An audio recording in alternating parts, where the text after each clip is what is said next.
Hello everyone, this is Take from bigheadtaco.com and welcome to BHT Studios.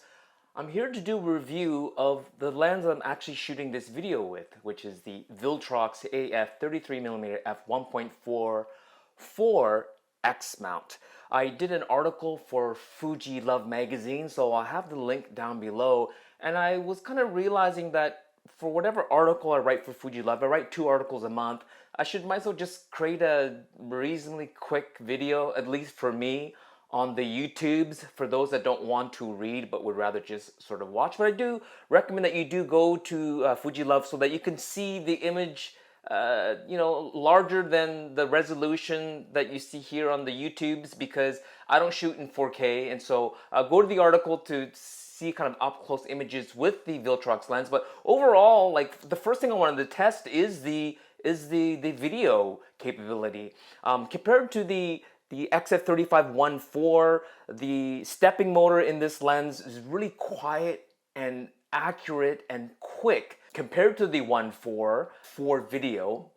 Now the 35f2 that I have on here is probably the 2 lenses people are looking at, right? The Fujifilm XF35-1.4, XF35f2, or the Viltrox 3314. The lens really does kind of sit in the middle for me for some things, as well as for like overall. I think it's a great option for those. Not just about saving money, but let's start off with the video. Very little focus breathing, a very reasonably quick autofocus and stable autofocus for talking head video pieces like this. I would never use the XF35-1.4 for talking head video. I think it'll just hunt too much. I would never use the 35f2, which I did try in the past. There's too much focus breathing in this. So that means when the focus kind of goes in and out, the image, the video just kind of wows. Like, there's a slight magnification shift. And so this 35f2 is not very good for video because of that, although it is fast, quiet, and accurate, where the XF35-1.4 doesn't breathe as much, but the problem is it has the older first-gen design autofocus. And so if you are doing these type of videos, I think the Viltrox 3314 is a better option. Now, I'm not shooting this at f1.4. That is too much tone for me. I would rather shoot at f2. Generally, I would shoot at f4, not f2, but just to show you sort of like the how well it stays on focus at f2. And I am monitoring from my iPhone here using the Mars X wireless. I was out of battery, so this is plugged in, but using this to sort of monitor to make sure that it is staying on my eye for eye tracking, which it is. And so for stuff like this, I say it's great. Now, in terms of stills, again, it's sort of in the middle optically. The XF35-1.4, I would say, is overall optically a superior lens to the Viltrox, but it didn't blow my mind. I did do side-to-side images at night as well as during the day. The bokeh is different. I'll be posting images here, but as well, again, on the Fujifilm article, you can see the autofocus area on this lens, which is probably a reason why a lot of people would consider this lens, the Viltrox, over the 35f2. But this has decent bokeh as well, and unless you're shooting up really close to your subject, in general, there's not a huge difference between f2 and 1.4 from medium to far distance. The thing I tested most with this lens was shooting at night at f1.4, because, you know, for me, I love this lens. I chose this lens over the 1.4.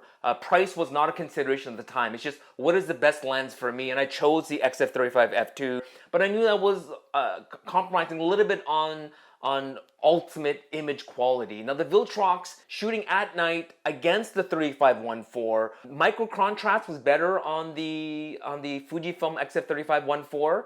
The sharpness was negligibly better. It's slightly better, but it wasn't mind-blowingly better, and that's something you can sort of tweak. And we're talking about at 1.4. This lens, the Viltrox, stopped down to even at f2 is a big difference from f1.4 to f2.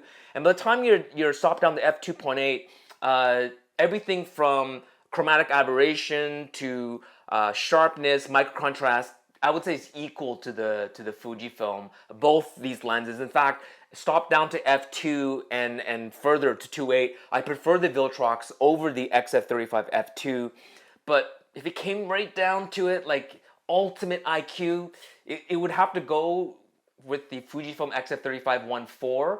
But what you are getting with the Viltrox is that stepping motor, which is very close to what you're getting on the XF35F2. I do believe that this lens, it feels a little faster, more accurate. It almost feels, sometimes this feels too fast. Like it'll focus past and then focus back again, like really quickly. And that's why for stills this is fine, but for video you get too much of that breathing. But for stills, this is still like, if you need ultimate fast autofocus at this focal length for the Fujifilm ecosystem, this is, you know, you're gonna go this route for ultimate autofocus speed, ultimate image quality, the XF3514.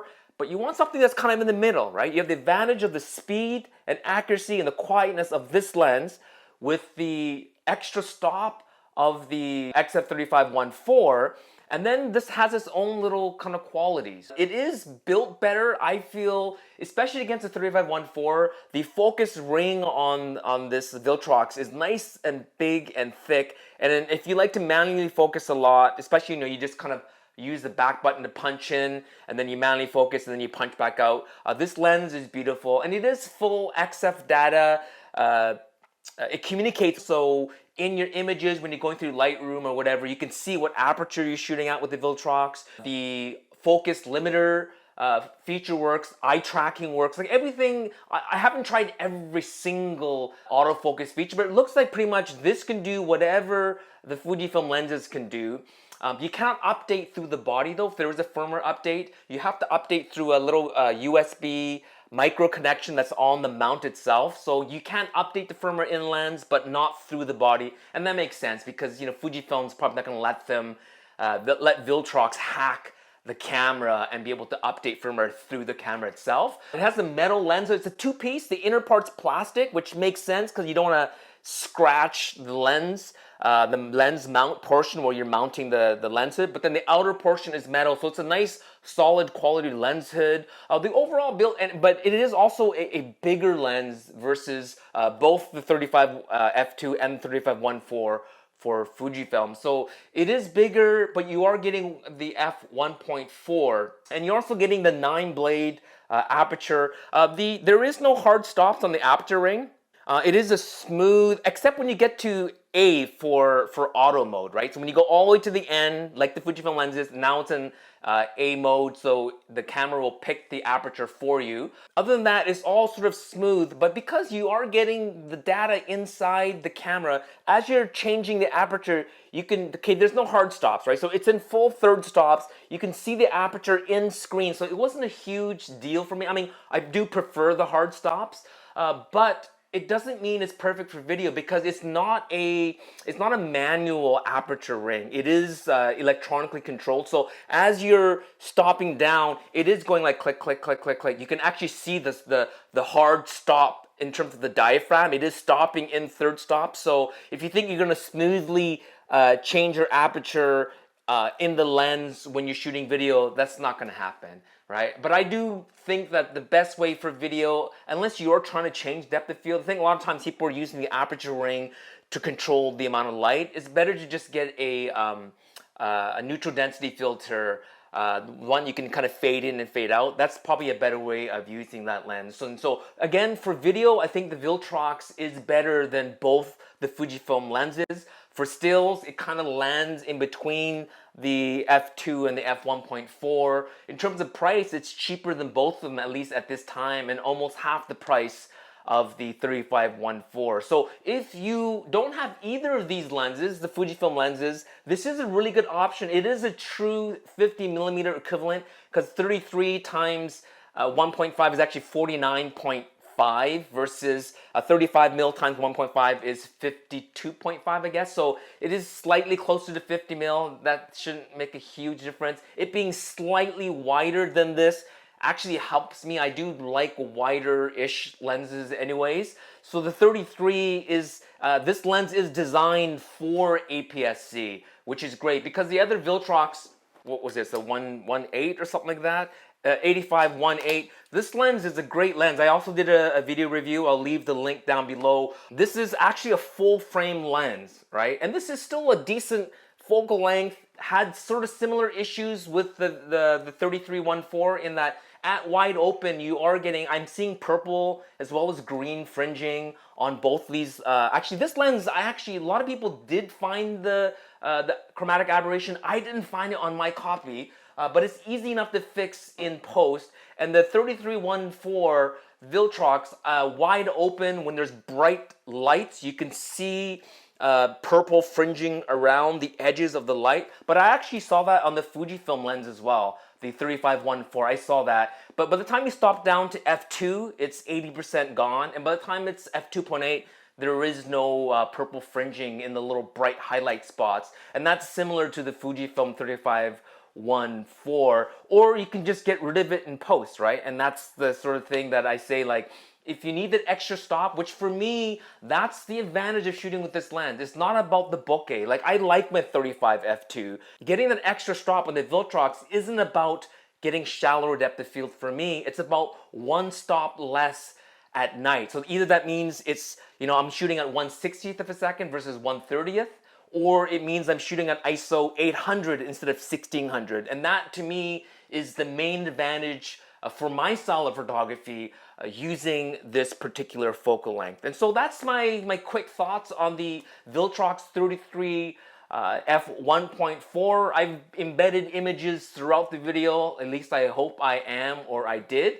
And overall, I say it's a great deal for the price. Thank you so much, Per Gear, for sending me the lens. They also sent me 2 of their own lenses, actually 3 of their lenses. So thank you so much, Per Gear, for sending me both the Viltrox lenses as well as your lenses. I'll put links down below to their Amazon website so that if you decide to buy the lens, you can use those links down below, or B&H. I'll leave both links down below. And don't forget to like, guys, especially if you want me to create a video version of my Fuji Love articles. If you'd rather just hear me talk, I'm sure there's those that would rather not hear me talk and would just put up with reading my articles. But as well, you have the images that you can stare at a longer period of time versus me just kind of 6 seconds kind of flashing these images. So thanks for watching, and we'll talk to you soon. One thing I did forget to mention, I'm just putting this as an insert, is be careful with the Viltrox 3314 on the X Pro series, specifically the X Pro 3. I don't have an X Pro 2 to compare against, but you see the lens release button here on the X Pro 3. It's very close to where the mount is right here. And I actually do have a little scratch on my X Pro 3 right here. And I don't know if it's from the Viltrox. It could have been from another lens, but it's very, very tight in there. And even I think on the B&H website and the Viltrox website, they do warn to beware on the X Pro 3. And on the XT4 that I'm shooting this video on, as well as on the XH, especially the XH1, because the distance of the lens release button to the mount is quite significant on the XH1. It's like almost half an inch off. Just take a look at the distance where the end lens release button is. If it's very close to the mount, then maybe the Viltrox 3314 is not a good lens choice. But on the XT series and on the XH, absolutely no issue. And I've just looked back at the footage. I really like the video footage using talking head autofocus f2 on the Viltrox. And on my previous video that I shot, what did I do my previous video on?